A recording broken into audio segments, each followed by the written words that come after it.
Wanita wirausaha.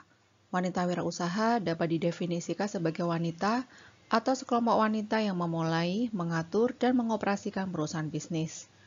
Mahasiswa di sini ada satu jurnal dari El Usrah, Jurnal Hukum Keluarga, dengan judul Persepsi Pekerja Wanita sebagai Pedagang dalam Tinjauan Hukum Islam. Studi kasus di Pasar Aceh, Kecamatan Baitur Rahman, Kota Banda Aceh.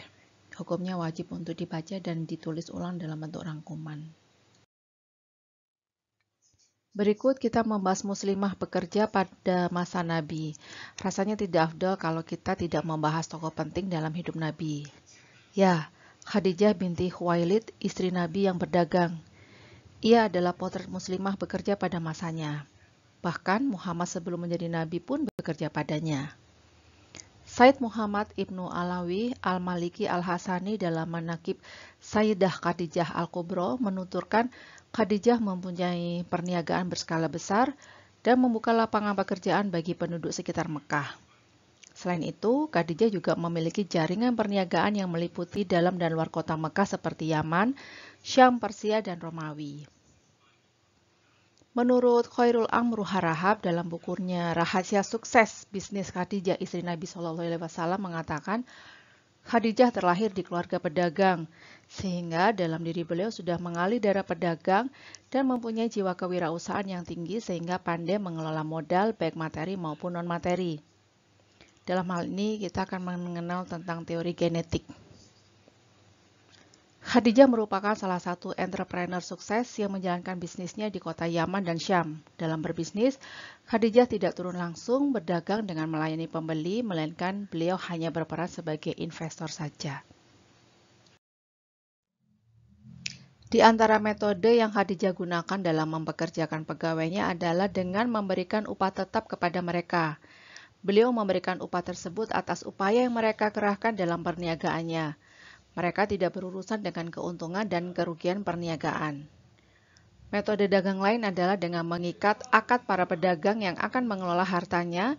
Keuntungan dibagi antara dia dan para pedagang dengan persentase tertentu seperti 1/4, 1/8, 1/6, dan semisalnya. Adapun jika mengalami kerugian, maka hanya ditanggung oleh pihak Khadijah saja. Pada dasarnya, Khadijah yang memiliki harta tersebut. Akad ini disebut mudharobah atau khorat yang bermodalkan amanah. Sayyidah Khadijah memilih mereka berdasarkan amanah, namun ia tetap mengutus Maisaroh, pembantunya untuk memantau para pegawainya, serta mencatat pemasukan dan pengeluaran perdagangan.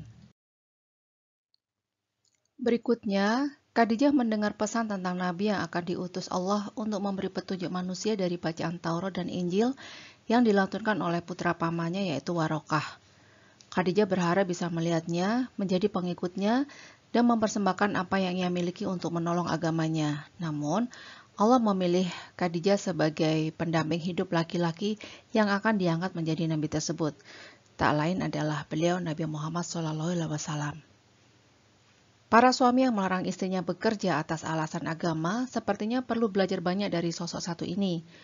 Pasalnya, setelah menjadi istri Nabi Muhammad SAW, Khadijah masih melanjutkan bisnisnya. Belum ada sumber yang menjelaskan bahwa Nabi melarang Khadijah melanjutkan pekerjaannya. Fakta sejarah ini menjadi salah satu bukti otentik bahwa Nabi SAW sama sekali tidak melarang perempuan bekerja. Bahkan Khadijah lah yang menjadi investor utama dakwah Nabi. Nabi pun tidak pernah melarang istrinya untuk berhenti dari pekerjaannya dan fokus mengurus rumah tangga saja. Allahu a'lam. Aisyah Belli, peraih Woman of the Year dalam 500 Muslim berpengaruh dunia tahun 2023. Sebuah lembaga independen The Royal Islamic Strategic Studies Center atau RISSC kembali merilis 500 Muslim berpengaruh dunia tahun 2023. Buku tahunan yang diterbitkan sejak tahun 2009 ini mengevaluasi sepak terjang tokoh-tokoh dalam komunitas muslim seluruh dunia di beberapa bidang tertentu, serta besarnya pengaruh yang telah mereka torehkan. Siapakah Aisyah Belli? Ada pula kategori Woman of the Year yang kali ini diraih oleh Aisyah Belli, menggantikan Presiden Tanzania Samia Suluhu Hassan di tahun lalu. Aisyah Belli adalah muslimah yang paling produktif saat ini. Saat ini, beliau adalah perempuan muslim paling produktif dalam karya terjemah kitab klasik Islam ke bahasa Inggris. Beliau mendedikasikan waktunya selama lebih dari 5 dekade dalam upaya tersebut. Beberapa karya terjemahannya dihasilkan oleh dirinya sendiri dan terkadang adalah hasil bersama dengan suaminya, Abdul Haq Bailey. Jenis karyanya meliputi bidang terjemah Al-Quran, tafsir, hadis, hukum Islam, sufisme, dan sejarah. Di antara yang terkenal yaitu terjemah Al-Muwatta karya Imam Malik tahun 1982, Al-Shifa karya Qadhi Iyad tahun 1991, dan Sari Tabaqat Ibnu Sa'ad tahun 1995. Beliau juga menulis karyanya sendiri, non-terjemah, seperti The Subatomic Word in the Quran tahun 1995, Islam The Empowering of Women tahun 1999, Muslim Woman A Biographical Dictionary tahun 2004, dan Democratic Tyranny and the Islamic Paradigma tahun 2018. Islam The Empowering of Women tahun 1999. Membaca sumber-sumber sejarah selama berabad-abad sejarah Islam, kita menemukan banyak sekali wanita yang aktif di semua bidang kehidupan dan kemudian tiba-tiba berhenti. Apa yang telah terjadi? Bagaimana dan mengapa hal-hal berubah dalam 300 tahun terakhir sedemikian rupa sehingga tidak biasa menemukan wanita yang terlibat dalam ilmu-ilmu Islam dan tidak seperti di masa lalu. Sangat sedikit pria muslim yang bahkan mempertimbangkan untuk diajar oleh seorang wanita muslim. Ini adalah fenomena yang membutuhkan penelitian mendalam. Sudah waktunya untuk memeriksa kembali sumber dan menilai kembali bagaimana wanita muslim di masa lalu bertindak sehingga kita dapat melepaskan diri dari perspektif yang membatasi yang telah menjadi norma. Untuk itu, kita akan mengkaji 3 perspektif: wanita cendekiawan, wanita politik, dan wanita spiritual. Berikutnya kita akan membahas beberapa karya terjemah bersama dengan suami beliau, yaitu terjemah Al-Quran bahasa Inggris The Nobel Quran tahun 1999, terjemah tafsir Al-Qurtubi tahun 2003, tafsir Jalalain tahun 2007, Muhtasar Al-Akhdari tahun 2019, Syarat Tasawuf Ibnu Ajibah tahun 2021, dan masih banyak lagi yang lain. Beberapa lainnya hanya dipublikasikan melalui website, misal Sahih Bukhari. Total menurut katalog The Word Cat, keseluruhan karyanya, baik terjemahan dan tulisan sendiri, berjumlah 73 karya dalam 172 publikasi dan 855 perpustakaan dengan 3 bahasa. Luar biasa ya. Menerjemahkan teks Islam klasik untuk mengenalkan khasanah Islam ke ranah global. Motivasi beliau menerjemahkan teks Islam tidak lain adalah untuk memberikan pengenalan dan menyediakan akses yang lebih mudah bagi komunitas Islam global secara khusus dan masyarakat dunia secara umum. Banyak dari mereka yang pertama kali membaca karya Islam klasik dari hasil terjemah Aisyah Bailey. Dari aspek inilah pengaruhnya dapat diukur. Beliau juga memiliki ketertarikan dalam mengangkat peran perempuan. Salah satu bukunya yaitu Muslim Woman A Biographical Dictionary dapat dikatakan sebagai salah satu referensi paling komprehensif biografi tokoh muslim perempuan sepanjang sejarah Islam dari abad pertama hingga sekitar abad ke-13. Di antara temuannya, banyak ulama besar yang belajar kepada perempuan seperti Al-Sakawi berguru pada 68 perempuan dan Al-Suyuti kepada 33 perempuan, yaitu seperempat dari jumlah gurunya. Beliau selalu mendorong agar perempuan muslim mampu berperan di berbagai bidang, tidak hanya berdiam di rumah. Sepanjang perjalanan intelektualnya, beliau meraih gelar MA Studi Bahasa Timur Tengah dari The University of California, Berkeley, pernah menghabiskan 1 tahun di The American University, Kairo, dan mengikuti seminar tasawuf di jurusan Filsafat Cairo University. Pada awal tahun 70-an, beliau bertemu Syekh Dr. Abdul Qadir Al-Sulfi Al-Murabit dan berguru kepadanya. Kemudian, beliau mulai fokus mempelajari karya Islam klasik di bawah bimbingan Syekh Muhammad Ibnu Al-Habib Meknes. Gemar membaca filsafat. Di saat yang sama, beliau gemar membaca filsafat, dimulai dengan Nietzsche, berlanjut ke Schopenhauer, Kant, Hegel, dan seterusnya dalam upaya memaknai keberadaannya di dunia. Beliau selalu ingat bagaimana Nietzsche menyinggung Islam dengan cara yang positif sambil meruntuhkan bangunan keyakinannya terhadap Kristen. Ketika akhirnya membaca beberapa buku tentang Islam, beliau segera menyadari bahwa itulah sebetulnya yang beliau cari. Masih mengajar hingga sekarang. Di usianya yang senja, Aisyah masih mengajar di Dallas College dan Lady Aisyah College, Cape Town, Afrika Selatan. Di samping itu, beliau tercatat cukup sering bepergian ke banyak negara dengan suami dan keluarganya, termasuk Jerman, Spanyol, Nigeria, dan Bermuda. Wow, Bermuda. Beliau selalu semangat menyebarkan pengetahuan Islam dan membantu komunitas Muslim. Kegiatannya ini memperoleh perhatian yang luar biasa, diikuti pencapaian intelektualnya yang benar-benar signifikan dengan perjuangannya. Berikutnya kita akan membahas tentang wanita wirausaha dari bukunya Bukhari Alma, buku yang pertama. Pada Bukhari Alma ini kita akan membahas sedikit tentang wanita wirausaha ya, terutama dari dorongan R.A. Kartini. Kemudian bagaimana skala mengukur minat wirausaha. Kemudian kita akan bahas sedikit tentang faktor-faktor yang menunjang atau menghambat wanita wirausaha. Selanjutnya, mahasiswa bisa mempelajari tentang perbedaan wanita wirausaha dengan pria wirausaha. Kali ini kita akan membahas sedikit tentang R.A. Kartini dan kisah perjuangannya menurut buku Bukhari Alma.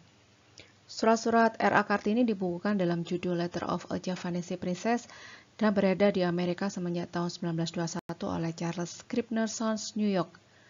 Penerjemahnya bernama Agnes Louise Simmers menyebutkan bahwa R.A. Kartini dalam perjuangannya menyadari bahwa the freedom of women could only come through economic independence. Artinya kebebasan wanita hanya bisa datang dari kebebasan ekonomi. R.A. Kartini juga memikirkan suatu pendidikan menuju independen karir, tidak saja bagi kaum wanita tapi juga bagi kaum pria. Membahas tentang pendidikan, mungkin kita dalam hal ini bisa berpedoman atau bersandar ya pada Siti Aisyah, istri Rasulullah, yaitu Sayyidah Aisyah yang merupakan istri termuda Rasulullah SAW ini diriwayatkan sebagai sosok guru perempuan yang paling pintar sepanjang zaman. Kita tahu mengapa Allah memilih Siti Aisyah yang sangat muda, karena memang secara penugasan mungkin ya istilahnya, itu beliau memang di bidang pendidikan. Hal tersebut terbukti bahwa Sayyidah Aisyah meriwayatkan hadis sebanyak 2.210 hadis yang meliputi perihal menjadi istri, ibu, kakak perempuan, dan ummul mukminin. Selain menguasai ilmu-ilmu agama yang berkaitan dengan kekeluargaan, Sayyidah Aisyah juga menguasai ilmu kedokteran seperti pengobatan herbal pada zaman Rasulullah SAW. Mungkin kalau beliau sekarang masih hidup, sosoknya adalah seorang guru besar gitu ya, atau profesor. Kemudian Sayyidah Aisyah juga menguasai silsilah Arab dan bait syairnya. Ahli tafsir sekaligus ahli hadis yang sangat dipercaya. Bagi sosok Sayyidah Aisyah, untuk mempelajari ilmu tidak ada batasan ilmu tertentu untuk dipelajari. Jadi semua kajian bidang ilmu sangat menarik bagi beliau. Mungkin golongan darahnya B ya, sama dengan Bu Eris. Masih di bukunya Bukhari Alma ya, kita jumpai pula wanita yang bergerak dalam bidang bisnis yang lebih dikenal dengan istilah Ikatan Wanita Pengusaha Indonesia. Mereka adalah Asosiasi Wanita yang Berwirausaha atau yang disingkat dengan IWAPI. Ada di halaman 41 bukunya Bukhari Alma Kewirausahaan. Di situ dikatakan tentang perempuan mandiri yang berwirausaha dengan tujuan untuk kemandirian ekonomi dan kreativitas tanpa batas. Ada fotonya Bu Eris di situ. Ini adalah IPMI. IPMI adalah Ikatan Pengusaha Perempuan Muslimah Indonesia. Ya, seragamnya Blackpink. Di situ ada pembinanya Bapak Rektor kita ya, Bapak Profesor Maskuri. Ketua IPMI juga kebetulan rektor dari perguruan tinggi swasta yang ada di Kota Malang. Kita biasa memanggil beliau dengan Prof. Diah. Masih di bukunya Bukhari Alma, Kita akan membicarakan sedikit tentang faktor pendorong orang membuka usaha sendiri. Yang pertama, membuka kesempatan untuk memperoleh keuntungan. Yang kedua, tentang memenuhi minat dan keinginan pribadi. Yang ketiga, terbuka kesempatan untuk menjadi bos. Dan yang keempat, adanya kebebasan dalam manajemen. Selanjutnya kita akan sedikit membahas tentang karakter entrepreneur. Yang pertama, memiliki disiplin tinggi, selalu fokus pada tujuan yang ingin dicapai, selalu percaya dengan intuisinya, sopan dan jujur, terbuka untuk senantiasa belajar, bersedia belajar dari kesalahan, terus mencari peluang, memiliki ambisi dan berpikiran positif, senang menghadapi resiko, dan pembuat perhitungan yang cermat. Kemudian, apa kira-kira sebab kegagalan bisnis menurut Bukhari Alma? Beberapa sebab kegagalan bisnis antara lain manajemen incompetence atau kurang menguasai manajemen, lack of industry experience atau kurang pengalaman dalam industri, inadequate financing atau kekurangan modal, kemudian poor business planning atau perencanaan bisnis yang kurang matang, unclear or unrealistic goals, kurang jelas, tidak realistis dalam menetapkan tujuan. Yang keenam yaitu failure to attract and keep target customer atau tidak berhasil menarik perhatian konsumen. Berikutnya adalah uncontrolled growth atau pertumbuhan yang tidak terkendali. Kemudian inappropriate location, lokasinya kurang cocok. Kemudian poor inventory and financial control atau keuangan kurang kontrol, persediaan barang juga kurang mencukupi. Akhirnya sampai juga di ruang diskusi ya. Ada 35 slide yang bisa menjadi bahan kajian kita diskusi hari ini. Ini kebetulan Bu Eri sedang foto di PKPOT, yaitu Pusat Kajian Pertanian Organik Terpadu di Karangduren Pakesaji Kabupaten Malang. Nanti kita berharap kita bisa belajar praktik kewirausahaan di sana. Kebetulan pengelolanya adalah bestinya Bu Eris. Oke, kita lanjut ke ruang diskusi. Ada beberapa hal yang akan kita bahas, baik dalam bentuk studi kasus maupun pertanyaan-pertanyaan, dan kita akan bahas beberapa jurnal yang sudah terlampir tadi satu, dan berikutnya jurnal tambahan dari Bu Eris ya.